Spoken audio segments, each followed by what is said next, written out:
valor dessa racha? 427 milhões. A de Campinas. As duas? As duas. Não, as duas. Não, as duas acho que vai para 700.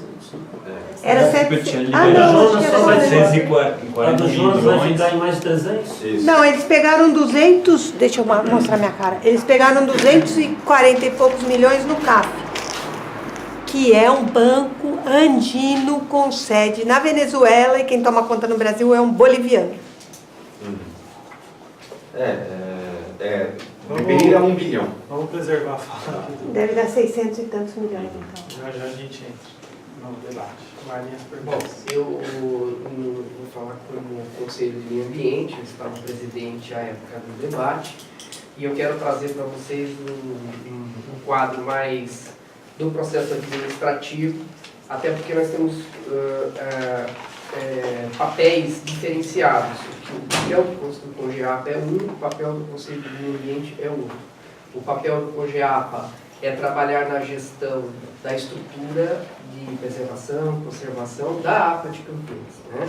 Então, ele é focado, ele, dentro do Sistema Nacional de Unidade de Conservação, tem critérios de formação. Nós temos uma unidade de conservação sim, mas ela é de uso sustentável, que nos causa um problema. Talvez se o Toninho tivesse criado ela com uma outra configuração e não é de uso sustentável. Por quê? Porque ele fez isso à época? Porque o governo não tinha como desapropriar as áreas. Então ele criou uma de uso sustentável, porque pode permanecer os proprietários ainda das terras, só que daí ele condiciona uma legislação como a lei da APA é hoje, muito bem, era, né, bem estruturada, dizendo o que era de usurpação do solo, o que podia, o que não podia, restringindo uma série de critérios, ordenando o uso e a ocupação do espaço que tinha lá. O papel do Conselho da APA, ele é de ser um guardião desse processo, para que aquilo que está previsto na legislação estabelecida para a gestão da APA Campinas se respeitasse aquilo, né? E no âmbito do que o Rafael trouxe, dos conflitos que nós temos na democracia participativa, é uma realidade que todos os conselhos vivenciam no Brasil inteiro, e não só aqui no Brasil, fora do Brasil também, até nos países mais desenvolvidos. A gente tem ainda uma dificuldade muito grande, porque os governos, eles não conseguem ainda interagir da forma como se deveria junto aos conselhos. No âmbito do Conselho de Meio Ambiente de Campinas, ele é o conselho que tem o papel de nortear as políticas públicas de gestão ambiental do território de Campinas. Ele também fiscaliza e também monitora os processos de políticas públicas que ocorrem dentro do território da cidade. E no âmbito dessa gestão do CONDEMA, o território da APA está inserido e passa também a ser uma cogestão junto do CONGEAPA, que é mais específico da interpretação, da aplicação da lei, das intervenções específicas lá. Geralmente, desde o início do mandato do Rafael, inclusive, que eu tive a oportunidade de apoiar a eleição dele lá no Conselho. O Rafael vinha da presidência do CONDEMA na época, acabei indo para o CONDEMA.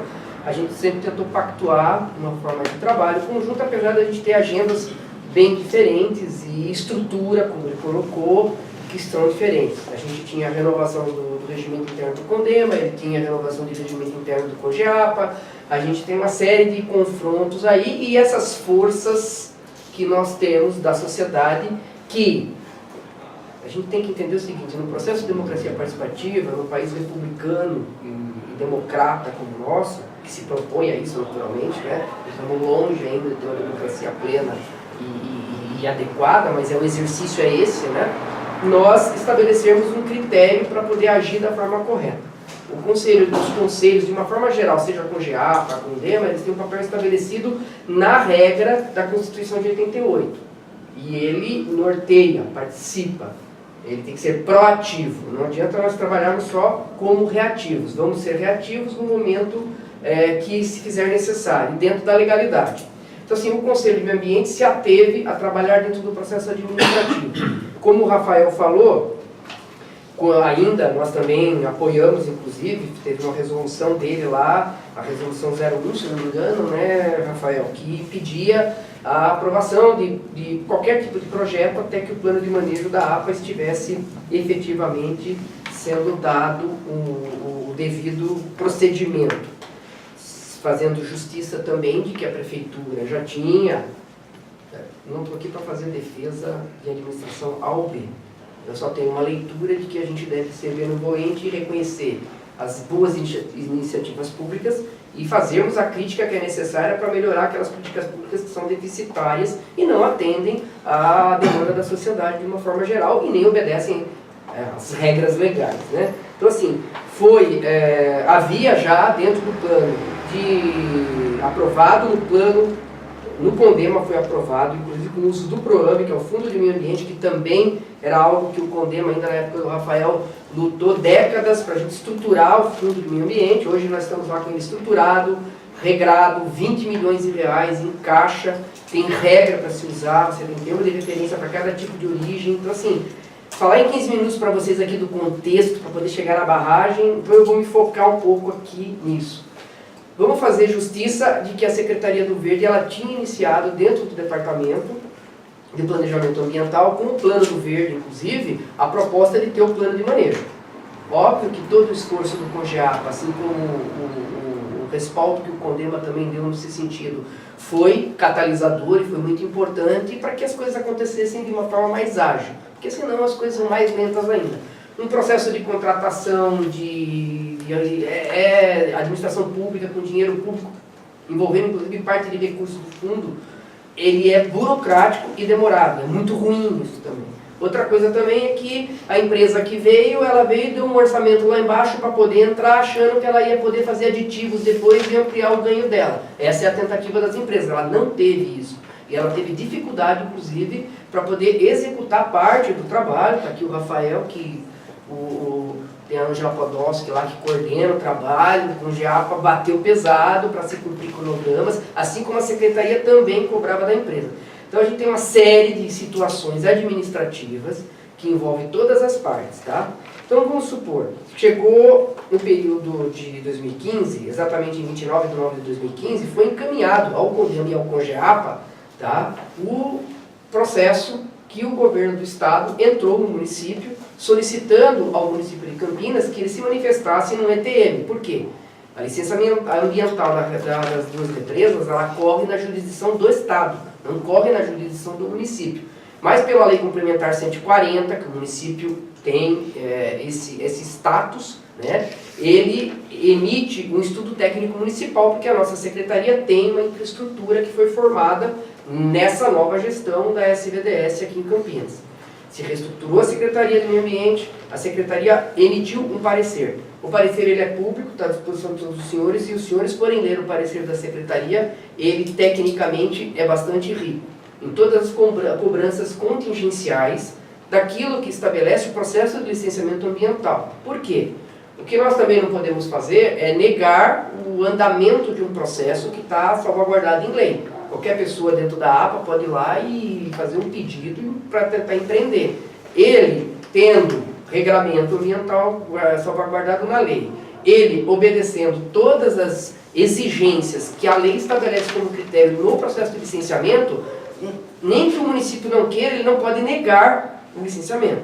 Imagine o Estado vindo com todo o poder dele, com toda a força política dele, com a inter-relação que ele tem com o governo municipal. Naturalmente existe uma inter-relação do governo municipal com o governo estadual do Estado de São Paulo. Por uns aspectos é ruim, por outros aspectos não é ruim. Tem muita coisa boa que veio do Estado também em função dessa relação. Mas isso é política. E nós estamos tratando de política pública. Então, o que aconteceu? O COGEAPA abriu mão e não se manifestou tecnicamente no ETE, no parecer técnico. Não deu parecer técnico referente a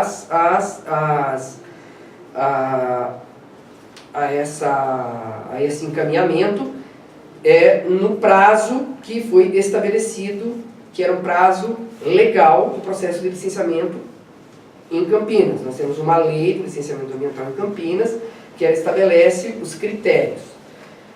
O CONDEMA se manifestou. Eu até publiquei lá nas publicações de vocês, trouxe aqui também, está o parecer do Conselho de Meio Ambiente, que pode correr aí para os senhores, que eu pessoalmente o escrevi, passou pela Comissão de Licenciamento Ambiental do CONDEMA, o professor Mário Sensig, na época, como seu coordenador, a Tereza, inclusive, fazia parte, fez contribuições importantes também. Nós tratamos muito com o GAEMA, com o Dr. Rodrigo, em cima dos questionamentos, participamos de audiências públicas juntos, né, Tereza, em algumas situações, ouvimos o grupo de população do entorno que não estavam sendo atendidas na demanda das áreas deles, que estavam dentro da área de influência. Voltando ao processo administrativo. O CONDEMA, eu tendo uma leitura bastante de como funciona, eu fui do Conselho Estadual do Meio Ambiente, e aí são duas estratégias. A gente, como o COGEAPA adotou uma estratégia mais política do que da manifestação técnica em um determinado momento, ele fez sim a manifestação depois, o Rafael fazendo justiça a vocês, mas numa outra data mais à frente, tá? E a gente tem aqui o histórico que eu vou deixar com vocês, que são os históricos de protocolo lá. O CONDEMA entendeu que deveria fazer a sua manifestação dentro do prazo, exclusivamente e necessariamente para que ela compusesse o documento do ETM que ia ser devolvido à CETESB e teria que ser inserido no processo para que amanhã, se a gente tiver necessidade de fazer qualquer ação de contingência nos fóruns do Ministério Público Estadual ou do Ministério Público Federal, a gente tivesse a salvaguarda de ter tomado a atitude e ter aprovado no pleno do CONDEMA, foi aprovado no pleno do CONDEMA, o nosso parecer negativo às barragens. E nós demonstramos no parecer... Não foi aprovado. O aprovado foi o COGEAPA. Não foi aprovado. Tereza, o processo, o parecer do CONDEMA, que eu escrevi, que não incluiu o seu parecer, não foi.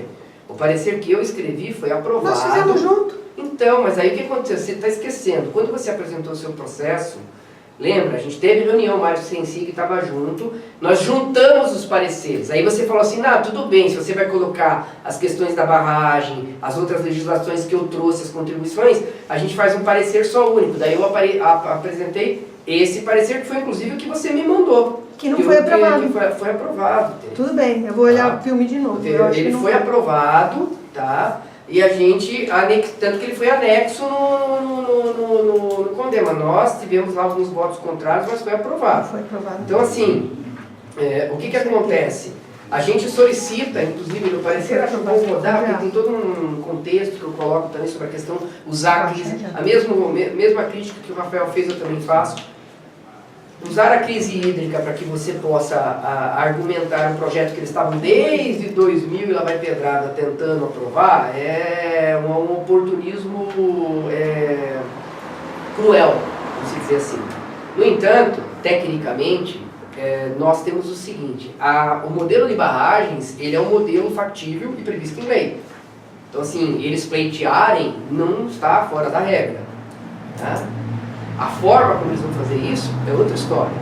O CONDEMA incluiu uma lei que eu fui buscar, que é a lei que fala sobre controle de barragens, que inclusive tinha acabado de acontecer o acidente de Mariana também à época lá, logo na sequência, e eu tive a oportunidade de estar na Comissão de Meio Ambiente da Câmara Federal e nenhum dos deputados presentes citou essa lei lá para questionar o problema das barragens. Então o Estado de São Paulo tinha que ter estruturado um comitê, como todos os estados no Brasil, e que aferisse e monitorasse. O CONDEMA tem a mesma preocupação com a contingência desse projeto. Nós temos a jusante, a cidade de Pedreira, né, que corre um sério risco numa eventual contingência de acidente. Então, eu creio o seguinte, que a maior preocupação nossa é toda a estrutura. Em relação só à barragem que foi citada do Poder Público de Campinas, eu queria fazer uma ressalva. Na verdade, o prefeito não decretou desapropriação de nada, ele decretou utilidade pública das áreas. Para ele poder decretar desapropriação, ele tem que, primeiro, aprovar o orçamento público.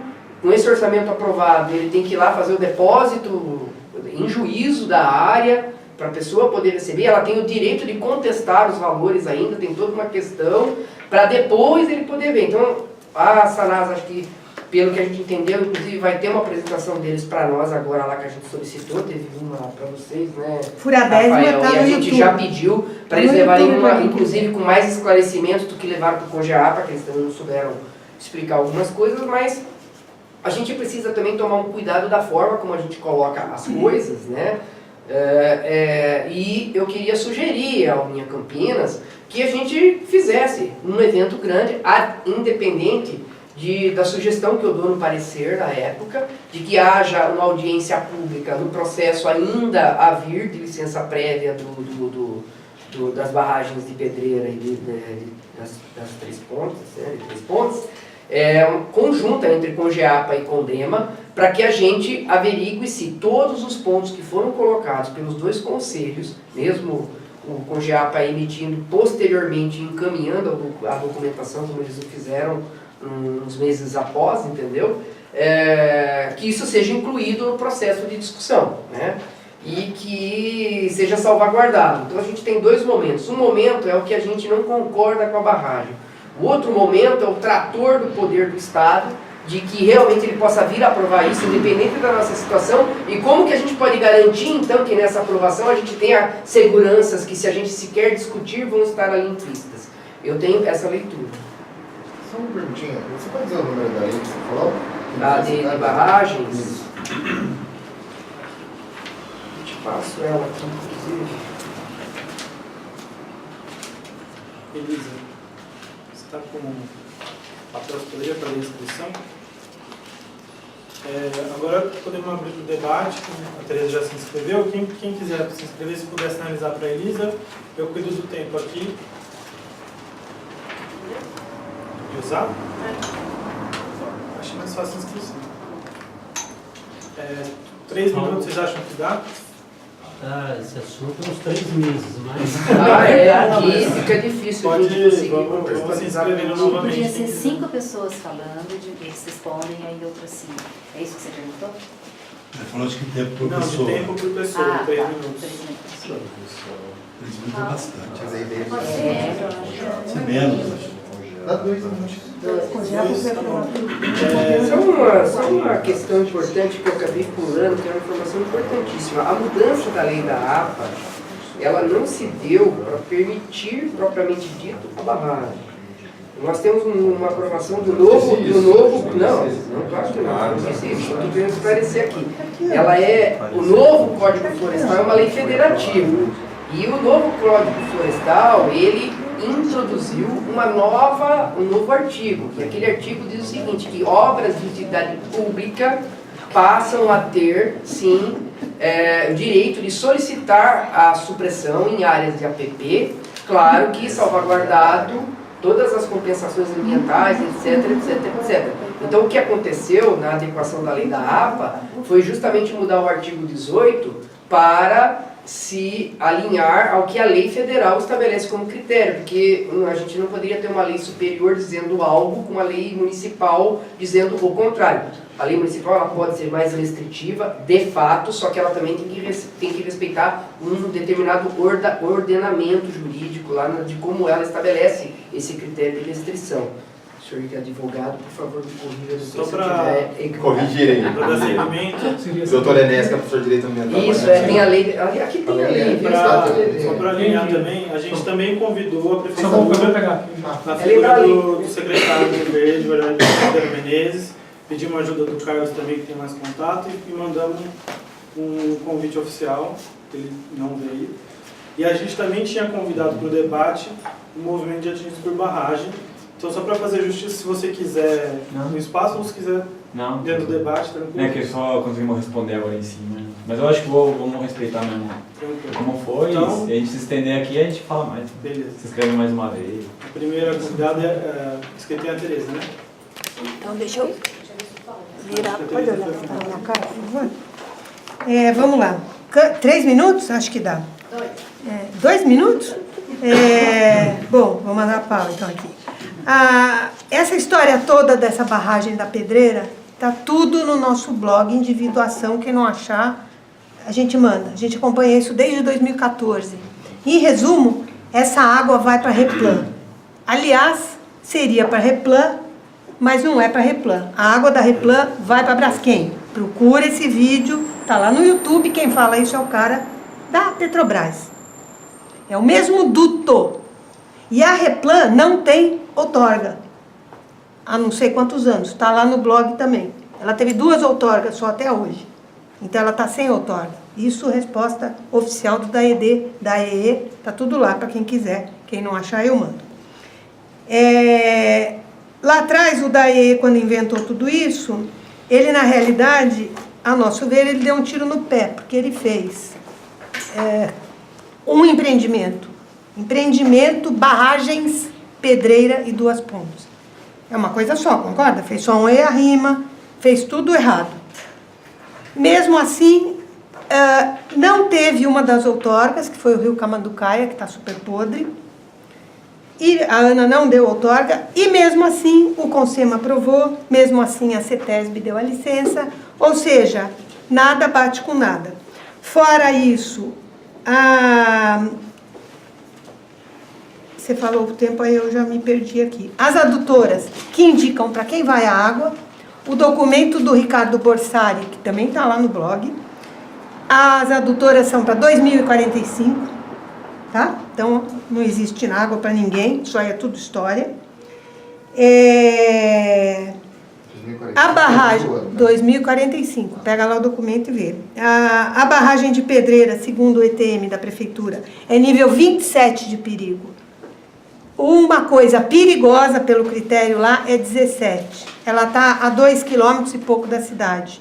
Não dá tempo nem de perceber para onde que você vai morrer, porque você já morreu.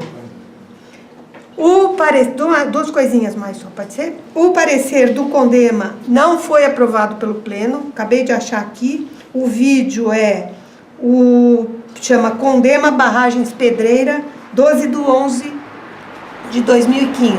E está lá toda essa informação para quem quiser ver. O do Congeapa foi aprovado pelo Pleno, o do Condema não. E a última coisa sobre a barragem da Sanasa, que também tem no blog uma matéria com bastante coisa. Só entrou uma firma na licitação, ou eu não lembro o nome, concorrência, enfim, alguma coisa assim. Só entrou uma firma, que é uma chamada AEGA, que é super podre. Olha, põe o nome dela no Google, vocês vão ver. Ela está naquele rolo de Ribeirão Preto, tem 18 milhões que alguém pegou e brecou. Enfim, põe o nome lá e vocês vão ver quem é, e no blog está tudo também. E a mudança da lei também é bem furada. Está lá o documento original, nesse mesmo post aí que tem dessa barragem, o original pedido pelo DAEE. E não é bem isso. Está lá toda a documentação, eu não estou com tudo na cabeça agora, mas está tudo lá. Só isso, obrigada. Como chama a ONG, por favor? A nossa ONG é Resgate Cambuí, mas o nosso blog que tem tudo chama Individuação. Individuação, o pessoal falou 2 minutos, acho que para dar um pouquinho mais de foco, que 2 minutos é pouco.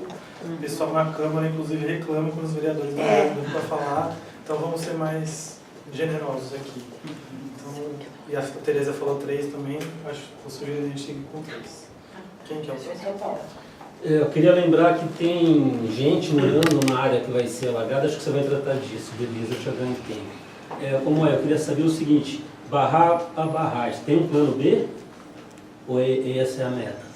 Impedir a obra. Pelo seguinte, deixa eu falar, o canteiro de obra já está sendo feito, do lado de Pedreira, uma fazenda em Gatuba. Fazenda em Gatuba já está sendo feito, o pessoal do lado de cá ainda não foi indenizado, embora o canteiro de obra esteja sendo feito, e a gente tem 3 obras importantes ali que não foi conseguido barrar, que é a Mackenzie, a Avenida Isaura Quercia, na Fazenda Angélica tem um açude gigantesco lá também, que foi feito atropelando, e tem uma fazenda lá na frente de Constitucional que construiu uma estrada dentro da fazenda, que provavelmente seja um desvio, porque o projeto não prevê, vai cobrir a estrada que liga Campinas à Pedreira. O projeto não tem o desvio, vai interromper essa ligação. Eles que depois vão pensar nisso. Minha preocupação, eu acho que a obra vem, não tem como. 2014, eu dei uma manchete do jornal do Todo Dia e em Sousa, no jornal de Sousa. Quantas pessoas tem de Sousa aqui? Até hoje a população de Sousa não acordou para isso, nem do resto de Campinas, embora o Atibaia e o Jaguari sejam de Campinas também, não é Sousa, é Campinas. Minha preocupação, os impactos ambientais e sociais negativos vão ser muito grandes. Minha preocupação, não seria a hora da gente correr atrás de garantir que os impactos sejam mitigados, reflorestamento, os impactos sociais, o posto de saúde do trabalho vai ter uma demanda maior, a escola vai ter uma demanda maior. O prefeito está tentando fazer daquilo uma represa aberta, onde pode ter esporte náutico, lazer. Isso vai gerar uma circulação de veículos naquelas estradinhas. Tem planejamento de infraestrutura para isso? Durante a obra, o operário vai chegar e vai achar um ninho de cobra. O que vocês acham que eles vão fazer com o ninho de cobra? Nós vamos ficar brigando para barrar a represa ou nós vamos acompanhar e mitigar esses impactos? Desculpa, Ademar. Tem mais 40 segundos. Quando eu fizer assim, 1 minuto. Ah, é? Tem mais 40 segundos? Então, só dizer que a Avenida Mackenzie, ela é irregular em vários aspectos. Por exemplo, ela tem que ter travessias de animais. A Avenida Mackenzie é lá em Souza, dentro da APA, né, entre a APA urbana e a APA rural. A travessia, os especialistas do Unicamp, eu não lembro o nome, mas eles falaram, essa travessia de animais é balela, não serve para nada. Então interrompeu esse caminho dos animais. Ela é uma APA, ela está entre a APA rural e a APA urbana. A APA rural não pode ter nada construído. Mas eles chegaram num lugar que a obra ia ficar meio cara. Eles desviaram para dentro da APA e foi. Então, o que eu digo? Vai sair a obra. A compensação da Avenida Mackenzie, uma delas, foi a construção do posto de saúde no Parque Osiel. Nada contra o Osiel precisa, mas o nosso posto de saúde está caindo aos pedaços. E a contrapartida foi para uma outra região. Eles precisam, merecem. Mas, e Souzas? Então, não seria hora de brigar por mitigar os impactos dentro da APA? Obrigado. Isso. Nossa, muita coisa para falar. É um tema bem longo. Primeiro, eu vou agradecer aí o convite. Vou falar sobre duas coisas, tentar resumidamente, né? Uma sobre os projetos e outra sobre os atingidos, né? Sobre os projetos, inclusive, eu acabei de fazer um trabalho que o MAB tem um curso e tal, e a gente elabora tem uma especialização, que aí acabei discutindo muito essa questão da crise hídrica na região, né? Acho que nós temos que entender o projeto, e aí, concordando até com as duas falas, o projeto está dentro de um grande conjunto de projetos do Estado, que é o plano de aproveitamento dos recursos hídricos da macrometrópole, né? Não é só esses dois projetos, acho que tem um conjunto de outros projetos, que é uma retomada de projetos antigos, né, da década de 90, da década passada, e é uma tentativa também de criar uma grande rede de distribuição de água pelo Estado, né? Eles criaram um modo de territorialidade. 2013, inclusive, Isso, 2013 concluiu, né? Bom, enfim, está curto tempo, então... Mas de 2008 a 2013 se construiu esse plano, que na verdade parece um grande plano de negócios, né? Assim, é para a gente entender que esse projeto, na verdade, eles são um grande plano de negócio de projeto de obras, né? Só de ver o valor das obras, né? E quem vai construir a Odebrecht, tem mais uma que eu esqueci o nome agora. OS. Essa OS é a Odebrecht, mas tem uma outra que também vai construir, são as duas barragens, né? A de Amparo também. E entender que é um negócio da água também, que é envolvido, né? De quem é interessado que essa água possa ser distribuída, né?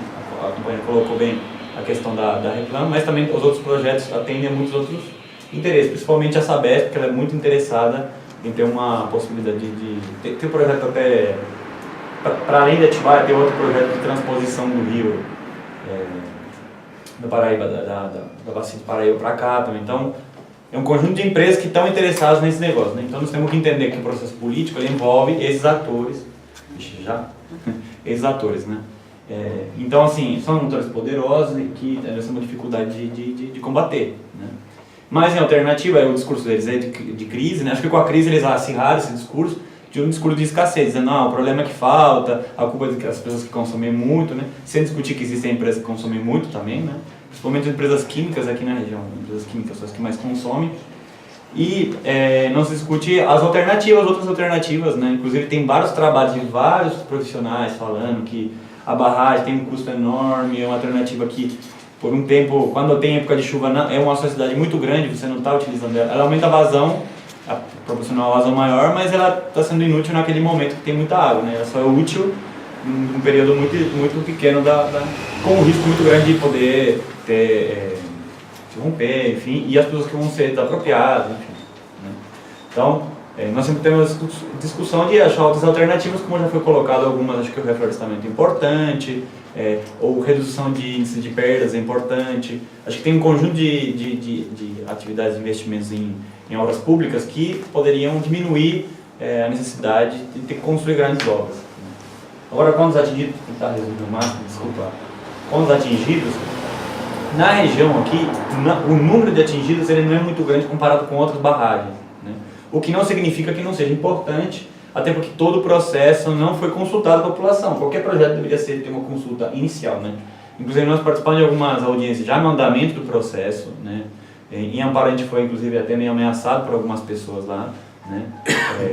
De que a gente não era bem-vindo por ser do movimento dos atingidos por barragem, enfim. Né? Não tem, as pessoas, o próprio senhor veio aqui porque não sabe direito como que é o procedimento, o que mostra que não tem nenhuma consulta à população.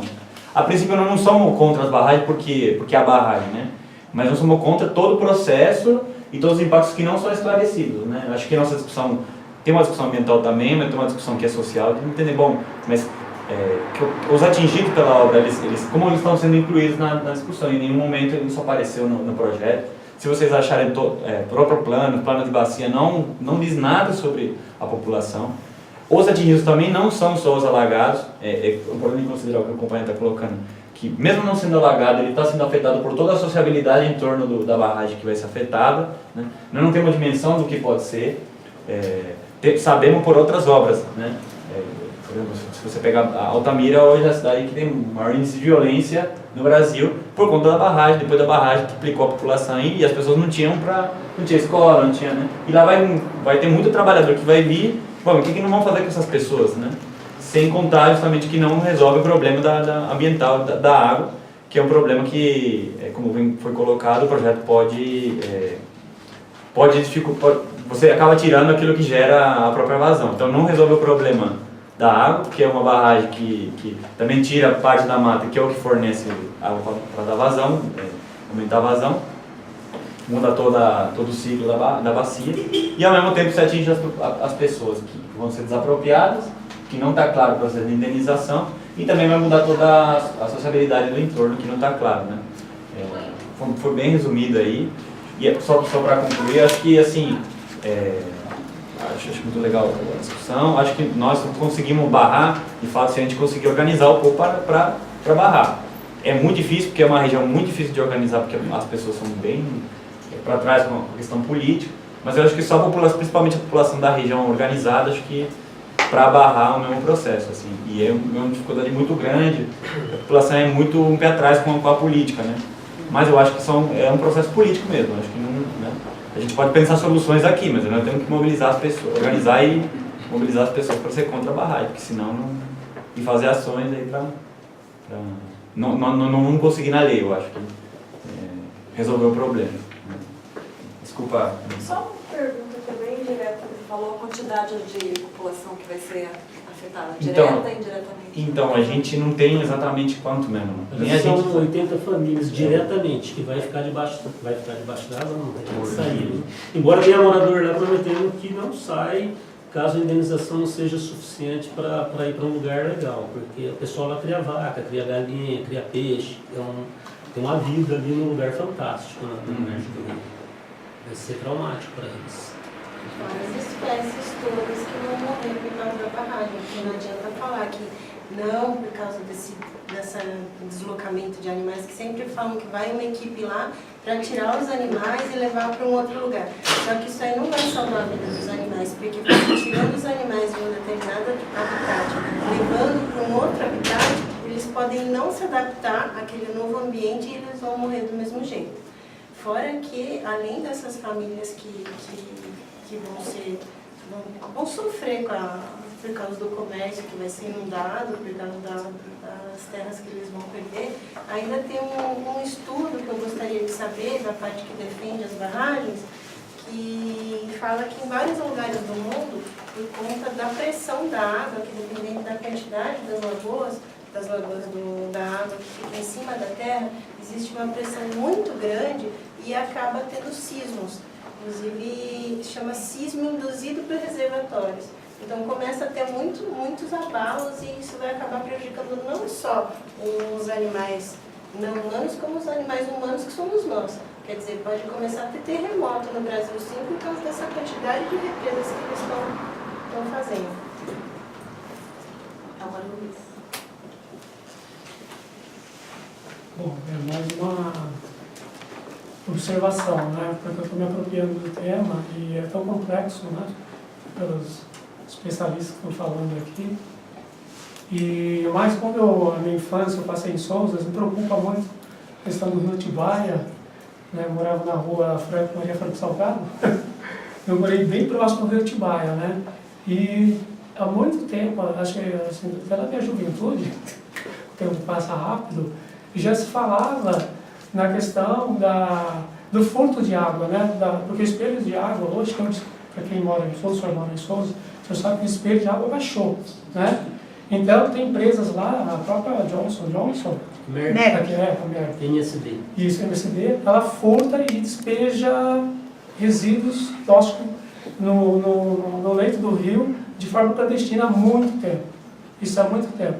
Os condomínios ali, que às vezes são de luxo, mas não estão regulamentados, porque viram um dormitório bacana, né?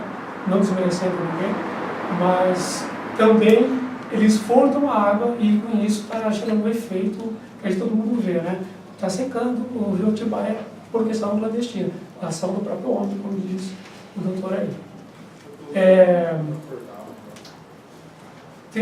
Assim, o que eu observo é esse emaranhado dessas, não comissões, mas desses órgãos que tentam regular e buscar possibilidades para mitigar, né, vamos falar, para mitigar o impacto ambiental, né? Mas também a gente assim, percebe que o lobismo do próprio poder público é muito, ele não está interessado em saber nessas questões de ordem, digamos, até geográficas, né, como você levantou aí, o impacto, não só o impacto da qualidade de vida, mas no meio ambiente, mas também essa gana pelo dinheiro que está se circulando aí, são mais de 600 milhões, né? Por aí, esse vulto é assustador, né? A minha pergunta é, como barrar também esse lobismo que vocês apresentaram, que é tão difícil, né? Se combater com tantos órgãos ali, e vocês demonstraram que vocês não têm apoio, né? Apoio político e nem apoio da própria dos entes ali interessados no poder público. Não sei se ficou claro. Tem inscritos, Elisa? Sim. É só